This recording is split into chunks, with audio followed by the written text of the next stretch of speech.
Hi everyone, this is Paul here from the Magdalene Centre. Today I'm doing the astrology report for the new moon in Scorpio, which is on the 7th of October at 1 minutes past 4 PM Universal Time. Now I'll be outlining some of the key themes and aspects this particular new moon involves and giving an overview of what it all means. Before I do that, I just want to clarify, as I always do on the videos, that the astrology doesn't control our lives. It merely highlights potential lessons and areas of growth that we can work on at this point in time. But for anything to actually change, we have to participate in the process. The astrology doesn't force things upon us, it merely influences events around us through the way it interacts with people's psyches, but we all have free will.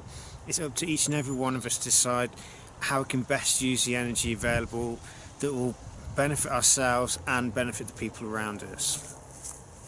So with the new moon in Scorpio, it's obviously an opportunity to set new beginnings. So is Scorpio, we're looking at areas to do with clearing out the past. It's about taking that inward journey into the deepest depths of the mind and releasing any attachments or negative behaviours from those areas. So often with Scorpio, it contains a lot of residue from stuff that's happened quite some time ago. Not unusually, it's stuff that's happened in childhood, and at some level our minds are still keeping that dynamic in play, even though it's long since stopped being appropriate.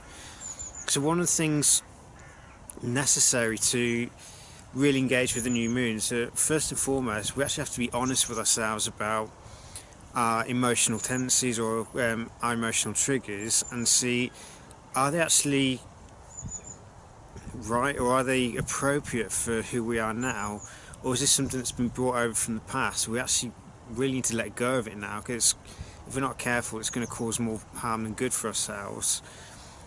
And Scorpio is about self-empowerment through stripping away the layers of the ego, getting rid of the old and moving closer and closer to the true self, the soul if you like.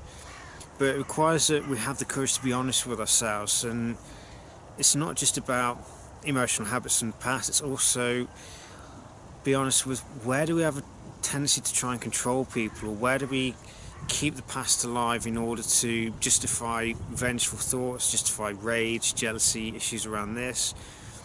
And it's also, where do we have a fear of power, where do we prefer to keep the past alive so we can maintain this notion that we're a victim in order to avoid taking responsibility for our lives.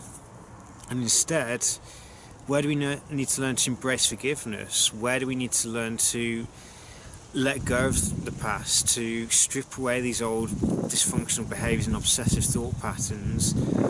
And where are we holding on to rage, envy, jealousy, fears of betrayal, fears of rejection, fears of abandonment? And how can we heal those within ourselves? How can we become emotionally secure within ourselves so that we're not relying on other people, and we deactivate those triggers within us? But it requires that we love ourselves enough to be honest with ourselves. It also requires that we be honest with the people, and if we're the person who's actually inflicted harm or done something that's had a negative effect on someone, that we have the courage to be honest and seek forgiveness from the other person and be humble about it. So it's not apologising with some kind of hidden agenda attached to it. It's the desire for sincere reconciliation, to try and put the past to bed between two people, to cut the tie or release the debt through forgiveness, and allow both parties to go their separate way, freed from that past connection or freed from that past tie, and both parties can then go about their own way without that issue from the past being kept alive in our psyches. So it's key that we be honest with ourselves about where we hold on to the past. Also, if we know that we've done something wrong to someone and we're ready to acknowledge that and seek forgiveness, that we try and apologise to the person without trying to engage in any kind of justification or any kind of hidden agenda or any hidden motive other than honest desire for reconciliation.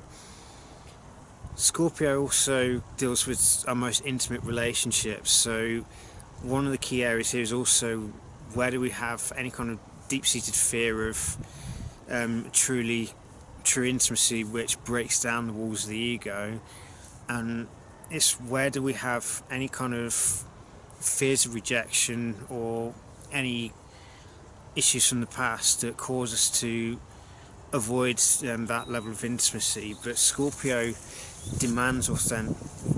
The Scorpio part of us all wants that level of intimacy where we can be real with someone and the other person is real with us. So part of it is being honest with ourselves and seeing where do we have a tendency to avoid that deeper level of intimacy. Where do we have a fear of having or where does the ego side of us fear being broken down and transformed? Because Scorpio is all about that transformation. It's about the dying to the old in order to be reborn. So when we do the work of Scorpio, it releases a lot of psychic energy, it frees up a lot of energy within us that allows us to see past our fears, to see past our old wounds, and to recognise a deeper level of connection with the universe. Part of it is learning to surrender the need to control. It's rather than trying to control things to make us feel comfortable and to try and avoid getting hurt, it's letting go of that need to control, creating that sense of emotional security within us through facing our own shadow, making peace with it, and through the power of love being brought into that shadow, it becomes transformed, and rather undermining us and causing us to engage in behaviours that are detrimental to what we want to achieve, that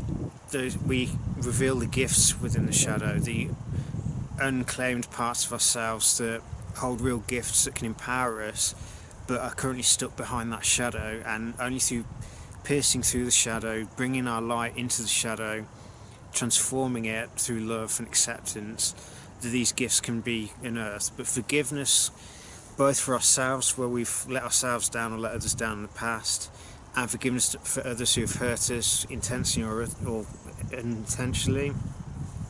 This is a key theme for the new moon. This is further strengthened by the fact that we have Pluto, the ruler of this new moon, is in Capricorn sextile to the new moon. Was Neptune, who's currently retrograde in Pisces, he will be trine to the new moon. So these two planets highlight the need to face our core fears, to face our need to control, and face our attachments and let go of them.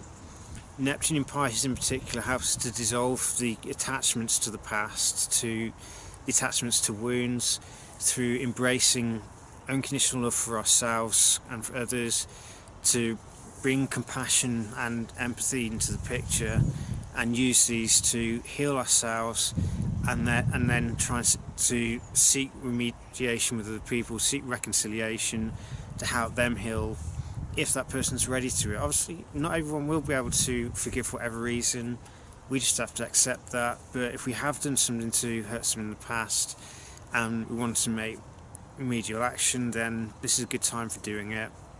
As long as there's no agenda attached to it, it's purely about honestly seeking closure and reconciliation so that both parties are freed from the past and can move on. So this new moon is a very powerful opportunity for us to become more humble, to transform our relationship with our past through learning to love ourselves enough to let go and to love the other person, because any dynamics happened in the past will ultimately contain some kind of lesson within it, and if we can focus on the lesson rather than the wound, we can move beyond it, we can forgive the people in our lives and give them the opportunity to forgive themselves if that's required, and also to forgive ourselves for the part we played in the dynamics in the past. Chances are we weren't at a level of awareness to have known any different at the time, but now we do know better. This is a good time to learn to see things differently, to let go of the past, let go of the need to hold on to wounds, let go of the need to hold on to anger, jealousy, vengeance, and instead, through forgiveness, heal ourselves and create space for each other to heal. So may the new moon bring you many new insights and many blessings, and may open a brand new chapter that's more empowered and loving in life. So take care and may you be blessed.